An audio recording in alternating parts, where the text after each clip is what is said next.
चलिए जी, driving point impedance हमने शुरू किया था, ठीक है। तो वहीं से सीधा शुरू कर रहा हूँ, कोई लंबी चौड़ी इंट्रोडक्शन नहीं है अपनी, सीधा स्टार्ट करते हैं, ठीक है। तो ड्राइविंग पॉइंट इम्पीडेंस हमने स्टार्ट किया था। क्या होती है driving point impedance? The ratio of input voltage E1 and input current I1, जो इनपुट वोल्टेज और इनपुट करंट का रेशियो है वो क्या कहलाता है? ड्राइविंग पॉइंट इम्पीडेंस कहलाता है। कब? When all sources are replaced by their internal resistance, जबकि सारे सोर्स को या सारे स्रोतों को उनकी आंतरिक प्रतिबाधाओं द्वारा क्या कर दिया गया है? प्रतिस्थापित कर दिया गया है। अब इसी का उल्टा इसको बोलते हैं परिचालन बिंदु प्रतिबाधा। ड्राइविंग पॉइंट इम्पीडेंस का मतलब हिंदी में क्या होता है? परिचालन बिंदु प्रतिबाधा। इसका रिवर्स, इसका उल्टा क्या कहलाता है? क्या कहलाता है? Driving point admittance. क्या कहलाएगा? ड्राइविंग पॉइंट एडमिटेंस, मतलब कि परिचालन बिंदु आपकी प्रवेश्यता। प्रतिबाधा का उल्टा क्या होता है? प्रवेश्यता, ठीक है। If a network contains loops 2 और मोर, एक नेटवर्क में 2 या 2 से अधिक लूप है तो क्या होगा? हर लूप की एक अलग ड्राइविंग पॉइंट इम्पीडेंस होगी। तो the driving point impedance of ith loop, मतलब ith का मतलब 5 वाले लो, छठा ले लो, इस लूप की प्रतिबाधा कितनी होगी? ड्राइविंग पॉइंट इम्पीडेंस मतलब कि परिचालन बिंदु प्रतिबाधा क्या होगी? तो वो होगी Zi equal to EI upon II, उसका वोल्टेज बट्टे उसमें करंट, ठीक है। तो Zi सीधी डायरेक्टली निकाल सकते हैं अपन। इसके बाद में आती है ट्रांसफर इम्पीडेंस, ठीक है। ट्रांसफर इम्पीडेंस क्या होता है? The ratio of IJ and IK। अगर J और K वे में बात करूं, J वे और K वे, J नंबर और K नंबर में J नंबर और K नंबर लूप की बात करूं तो इनके बीच में जो प्रतिबाधा है ट्रांसफर इम्पीडेंस कहलाएगी। और वो ट्रांसफर इम्पीडेंस क्या होती है? IEJ बट्टे IK। इनके अनुपात को क्या कहते हैं? ट्रांसफर इम्पीडेंस कहते हैं। और ये ट्रांसफर इम्पीडेंस किसके बीच में? J और K लूप के बीच में। तो J वे लूप की वोल्टता व K वे लूप की धारा का अनुपात क्या कहलाता है? ट्रांसफर इम्पीडेंस कहलाता है। उन दोनों लूप के बीच की ट्रांसफर इम्पीडेंस कहलाता है। और इसको T के J से, T का मतलब होता है ट्रांसफर और J का मतलब J और K के बीच में, ठीक है। तो EJ बट्टे IK। अब ये तो हो गई सीधी सीधी इनकी डेफिनेशन। अब इसकी डेफिनेशन को यूज कैसे करते हैं, डेफिनेशन से इनकी वैल्यूज कैसे निकालनी है वो देखो। तो आपको करना क्या है? सीधे सीधे फॉर्मूले ध्यान में रखने हैं और सीधे फॉर्मूले ही दे रखे हैं विदाउट एनी डेफिनेशंस। तो आप जब भी किसी सिस्टम होता है, कोई भी नेटवर्क होता है, उस सिस्टम को आप इक्वेशन की फॉर्म में लिखते हो और वो मैट्रिक्स का फॉर्म क्या होता है? E बराबर IZ। E बराबर क्या होता है? IZ, जहां पे Z क्या होती है? Impedance matrix. और इस इम्पीडेंस मैट्रिक्स का जो डिटर्मिनेंट होता है वो क्या कहलाता है? डेल Z कहलाता है। क्या कहलाता है? Del Z। अब driving point impedance of ith loop, अगर हम मैं I वे लूप की परिचालन बिंदु प्रतिबाधा निकालना चाहूँ तो उसको मैं ZI से रिप्रेजेंट करूंगा और उसका सीधा सीधा formula del Z upon del I। अब डेल I क्या है? डेल I है जो कोफैक्टर होता है Z मैट्रिक्स का, उसका डिटर्मिनेंट। अब कोफैक्टर क्या होता है? देखो, कोफैक्टर का मतलब होता है सहखंड। Z11, Z12 ऐसे करके Z21, Z22, अगर ये है तो 1 का जो ये और ये इसको खत्म कर दिया जाता है तो ये क्या होगा? इसका सेकंड होगा। तो सेकंड का हम क्या लगाते हैं? इसमें भाग लगाते हैं। तो किस में भाग लगाते हैं इसका? जो भी देखो, ऐसे बता देता हूं आपको कि अगर गुणांकों की मैट्रिक्स में निकालूं, व्हाइट पेपर, ये देखिए, अगर जैसे मैंने गुणांकों की मैट्रिक्स लिखी, Z11 है, Z12 है, Z13 है, ठीक है, Z21 हो गया, Z22 हो गया, Z23, Z31, Z32 और Z33। तो सबसे पहले तो डिटर्मिनेंट डेल Z कैसे निकालोगे? इनकी मैट्रिक्स का क्या निकाल लो? सारणिक। वो तो क्या हो गया? Del Z। फिर सेकंड कैसे निकालोगे? तो 1 मैट्रिक्स का सेकंड क्या होगा? ये लाइन बन और ये लाइन बन, तो क्या बचा? ये। तो ये Z22, Z23, Z32 और Z33, ये क्या है? Z11 का सेकंड है। इसको किससे लिख सकते हैं? Z1 से या ZI से भी रिप्रेजेंट। अगर ये I वे लूप का होगा तो क्या लिखेंगे? जेड आई लिख सकते हैं, तो इसको मैंने डेल आई आई लिख दिया। तो डेल आई आई है क्या? Cofactor of Z matrix of ith row and ith column, मतलब IV रो और IV कॉलम का कोफैक्टर आपका क्या है? डेल आई आई है। तो जब भी आपको इम्पिडेंस निकालनी है IV लेवल की, सॉरी IV लूप की, तो वो कितनी होगी? Z I is equal to del Z upon del I I. ये कौन सी इम्पिडेंस है? ड्राइविंग पॉइंट इम्पिडेंस है। उसी लूप के लिए निकालनी है तो ड्राइविंग पॉइंट इम्पिडेंस। इसके बाद में ट्रांसफर इम्पिडेंस को कैसे लिखोगे? वो भी कोफैक्टर होगा, लेकिन वहां पे जब हम कोफैक्टर, यहाँ पे तो देखो 1 + 1 होगा, सम हो जाएगा, 2 + 2 होगा तो सम हो जाएगा, 3 + 3 होगा तो सम हो जाएगा। तो यहाँ पे मैंने कोफैक्टर के साथ -1 की पावर नहीं लिखी, क्योंकि -1 की पावर 2i होना है। तो जैसे 1 + 1 2 हो गया, 2 + 2 4 हो गया, तो हमेशा पॉजिटिव होना है, ठीक है। लेकिन जब हम जेड ट्रांसफर इम्पिडेंस की बात करते हैं तो वो डेल जेड अपॉन क्या होगा? डेल जे के होगा। अब ये डेल जे के क्या होगा? ये डेल जे के है आपकी जेड मैट्रिक्स का जेड मैट्रिक्स के कोफैक्टर। कौन सा कोफैक्टर? ith रो, सॉरी jth रो और kth कॉलम, JV रो और k कॉलम का कोफैक्टर का डिटर्मिनेंट, ठीक है। और उसके आगे क्या लगेगा? -1 की पावर j + k। तो आप यहाँ पे सीधा फॉर्मूला देख सकते हो, del Z upon del J के -1 to the power j + k। ये क्या है? Transfer impedance. किस किस के बीच में? j और k के बीच में बताया हुआ भी है। डेल जेड क्या है? जो प्रतिबाधाओं की मैट्रिक्स है उसके सारणिक। और डेल जे के क्या है? डेल जे के डिटर्मिनेंट ऑफ कोफैक्टर। किसका डिटर्मिनेंट? कोफैक्टर का। और कौन से कोफैक्टर का? jth रो एंड kth रो, जिसमें JV रो और k वाला कॉलम आए ऑफ जेड मैट्रिक्स, ठीक है। जैसे मेरे को 1 2 निकालना होता है, ठीक है। 1 2 का अगर मुझे को कोफैक्टर निकालना है तो ये 1 2 रहा, ये 1, ये लाइन और ये खत्म। तो ये जो भी बचा, इसका कोफैक्टर निकालने के लिए क्या बचेगा? सिर्फ Z21 Z23 Z31 Z33, ये इसका कोफैक्टर निकाल ले सकते हो आप। और आगे क्या आएगा? -1 टू द पावर, अब j + k मतलब 1 + 2, ठीक है। तो ऐसे हम कोफैक्टर को ऐसे निकाल सकते हैं। तो ट्रांसफर इम्पिडेंस भी कंप्लीट हुआ और साथ में अपना ड्राइविंग पॉइंट इम्पिडेंस भी क्या हुआ? कंप्लीट। नेक्स्ट एक लूप के थ्रू बताया गया है कि इस लूप के लिए अपने को ड्राइविंग पॉइंट इम्पिडेंस निकालना है। तो सबसे पहले तो हम इनके लिए किरचॉफ की इक्वेशंस निकालेंगे और गुणांकों की मैट्रिक्स निकालेंगे। तो जब हम पहली बात करते हैं इसकी, तो इसमें सबसे पहले I1 धारा, इसमें टोटल कौन कौन से हैं? देखो मैंने आपको एक सीधा तरीका बताया था, जब ऑनलाइन क्लास में हमने बात की थी तो मैंने एक सीधा तरीका बताया था। नहीं ध्यान में तो फिर से सुन लो। जब हम जिस लूप की बात कर रहे हैं उस धारा के साथ जो भी चीज़ें आएंगी वो सारी पॉजिटिव आएगी, ठीक है। और उसके अलावा कोई दूसरा लूप है, जैसे पहले लूप के अंदर हम किरचॉफ लॉ लगा रहे हैं और I2 धारा आ गई, तो ये दूसरे लूप की धारा आ गई, तो उसके साथ कोफिशिएंट कैसे आएगा? नेगेटिव, ठीक है। ये सीधा ध्यान में, अगर इससे क्या होता है थोड़ा सा हम कैलकुलेशन से बच जाते हैं, लंबा चौड़ा कैलकुलेशन नहीं करना पड़ता। तो इसमें हम शुरू करेंगे पहले। तो I1 इस लूप की ही धारा है, तो इस लूप में जितने भी रेजिस्टेंस है वो सारे आ जाएंगे। कौन से?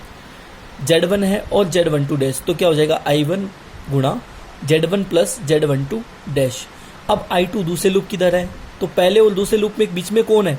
ये, तो साथ में कोफिशिएंट क्या आएगा? Z12 डैश, लेकिन नेगेटिव आएगा क्योंकि ये दूसरे लूप की धारा थी, इसलिए दूसरे लूप में लगाएंगे तो पहले लूप की धारा नेगेटिव हो जाएगी और पहले और दूसरे के बीच में प्रतिबाधा कौन है? Z12 डैश, अगेन क्या होगी? नेगेटिव।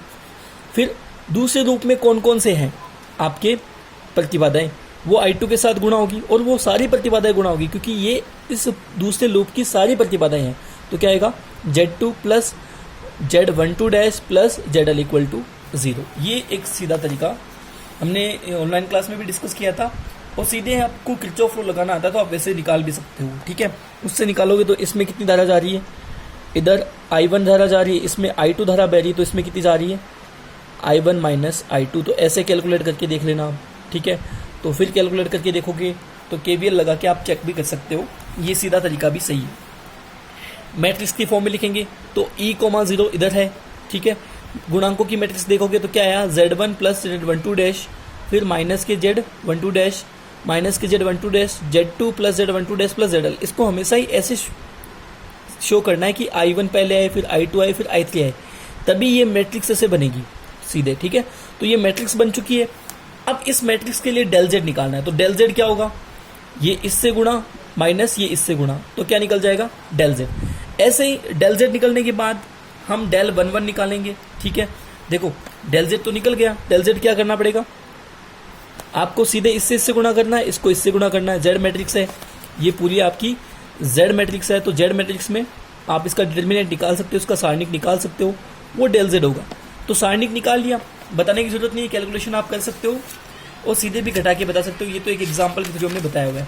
ठीक है, तो जैसे डेल जेड निकल गया, ठीक है, तो डेल जेड निकलने के बाद आप इसमें सीधा डेल 1 1 का डिवाइड करके, जैसे डेल जेड आपके पास आ गया, अब इसमें ही देखते हैं अपन कि जैसे अपने को निकालना है डेल 1 1। ठीक है, डेल 1 1, तो डेल 1 1 सॉरी डेल आपको निकालना है, सॉरी जेड आई, जेड 1 निकालना, जेड 1 1। जेड 1 1 क्या है, ये है इम्पिडेंस ऑफ, ध्यान लिया कि ये इम्पिडेंस है किसकी, ड्राइविंग पॉइंट इम्पिडेंस है पहले लूप की। तो कैसे निकालोगे, डेल जेड में उसकी को फैक्टर का भाग दोगे, किसकी, रो का, पहली रो और पहला कॉलम, तो इसको बंद करेंगे और इसको बंद करेंगे, तो इस वाले का भाग दोगे। ठीक है, और 1 2 निकालना होगा तो 1 2 मतलब पहले और दूसरे के बीच में, तो इन दोनों को तो हम बंद करेंगे, पहली रो दूसरा कॉलम। ठीक है, इनको बंद करोगे तो ये क्या हो जाएगा, उसका कोफैक्टर हो जाएगा। फिर -1 की पावर 1 + 2 करके हम इसका भी क्या निकाल सकते हैं, डेल जेड निकाल सकते हैं। ठीक है, एक्सप्लेनेशन ज़्यादा नहीं करूंगा, बुक में दे रखा है, आपको सीधे समझ में आ गया।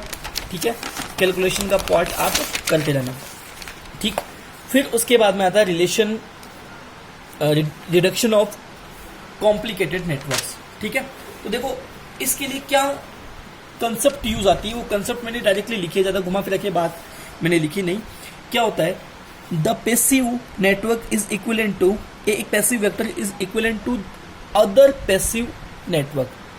मतलब कि किसी भी निष्क्रिय जाल को हम दूसरे निष्क्रिय जाल की क्या मान सकते हैं, तुल्य मान सकते हैं। कब, if it's output voltage and current does not change, अगर इसकी जो आउटपुट में वोल्टेज और करंट मिल रही है वो चेंज नहीं होती। ठीक है, उसके बाद में कौन से दो इक्विवेलेंट, मतलब कि किसी भी निष्क्रिय जाल को दूसरे निष्क्रिय जाल के तुल्य मान सकते हैं, जब इसकी आउटपुट में जो इसका निर्गम है, निर्गम वोल्टता और निर्गम धारा दोनों चेंज नहीं होती। ठीक है, तो इसको कौन से इक्विवेलेंट नेटवर्क के बारे में माने, कौन सा पैसिव नेटवर्क माने, तो दो नेटवर्क सबसे इजी हैं जो मोस्टली यूज भी आते हैं। एक तो है टी को हम बोलते हैं स्टार, एक है पाई जिसको हम बोलते हैं डेल्टा, ये दो ही नेटवर्क है। ठीक है, एक अब निकालने का तरीका क्या है कि उस नेटवर्क का Z1 OC निकाल सकते हो। 1 OC क्या है, आपने 2 2 को ओपन रखना है, मतलब कि किसी भी नेटवर्क के अंदर 2 इनपुट होते हैं, 2 आउटपुट होते हैं, तो ये तो इनपुट है और ये क्या है, 2 आउटपुट है। इसको 2 2 से रिप्रेजेंट करते हैं इन टर्मिनल्स को, और इन टर्मिनल्स को 1 1 से रिप्रेजेंट करते हैं। ठीक है, टर्मिनल्स क्या होते हैं, मैं पिछले कई दिनों से बता रहा हूँ टर्मिनल्स क्या होते हैं, टर्मिनल समझ गए होंगे आप। तो 2 2 को खुला रखो, इनको यहाँ पे वोल्टेज लगा दो, तो फिर जो भी आपका रेजिस्टेंस आएगा वो क्या होगा, Z1 OC। ऐसे Z2 OC, अब 2 2 2 आया है तो मतलब किसको ओपन रखना है, 1 1, वो इसमें उल्टा होता है। Z1 SC मतलब कि शॉर्ट सर्किट करना है, कहाँ पे, 1 दे रखा है तो किस पे करोगे, 2 2 पे शॉर्ट सर्किट का मतलब सीधे मिला दो। ऐसे Z2 SC मतलब अब आपको शॉर्ट सर्किट कहाँ करना है, 2 SC दे रखा है तो 1 1 पे क्या करना है, आपको शॉर्ट सर्किट करना है। ठीक है, तो हमने एक कॉम्प्लिकेटेड नेटवर्क था, ये जो भी था कॉम्प्लिकेटेड नेटवर्क, इस नेटवर्क को टी नेटवर्क के तुल्य माना। ठीक है, तो पहले हम निकालना चाहते हैं Z1 OC। तो Z1 OC के लिए ये दोनों आपके 2 2 क्या होने चाहिए, 2 2 को हमने को क्या रखना है, अपने को खुला रखना है। तो मैंने 2 2 को खुला रखा है और वोल्टेज कहाँ अप्लाई करेंगे फिर, 1 1 पे, तो वो यहाँ पे रखा, देखो 2 2 को मैंने खुला कर रखा है स्टार टी जाल में। ठीक है, तो ओपन कर रखा है। अब क्या होगा, करंट आएगी, करंट एक बंद लूप में काम करती तो इधर जाएगी नहीं, इधर भी नहीं जाएगी, तो फिर कितना रेजिस्टेंस आ रहा है, Z1 और Z3, 2 ही रेजिस्टेंस है, और वो भी किस में, श्रेणी में, समांतर क्रम में होता अगर ये जुड़ा होता तो, लेकिन इसका कोई मीनिंग ही नहीं है। तो ये 2 ही जुड़े हुए हैं और दोनों किस में, श्रेणी क्रम में। मैंने इसका इक्विवेलेंट रेजिस्टेंस इक्विवेलेंट आपको बना के बताया है, परिपथ। ठीक है, तो सीधा Z1 OC कितना हो जाएगा, Z1 + Z3। अब किसको ओपन रखोगे, 1 1 को Z2 OC। जब Z2 OC के मतलब 2 को, 2 का मतलब 1 1 होगा, 2 का मतलब क्या होगा, 1 1, OC का मतलब ओपन सर्किट। तो अब 1 1 को ओपन रखना है, मतलब यहाँ पे बंद करना है, तो मैंने 2 2 पे उधर बैटरी लगा दी, इधर मैंने ओपन रख दिया। अब अगेन धारा जो जाएगी वो इधर से इधर ही जाएगी, तो 2 ही काम आ रहे हैं, Z2 और Z3, इधर काम आ ही नहीं रहा है। तो मैं इसको ऐसा ही नेटवर्क मान सकता हूँ जिसमें Z2 और Z3 ही हो, ठीक है। तो टोटल आपका रेजिस्टेंस कितना हो जाएगा, Z2 प्लस Z3 हो जाएगा, ठीक है।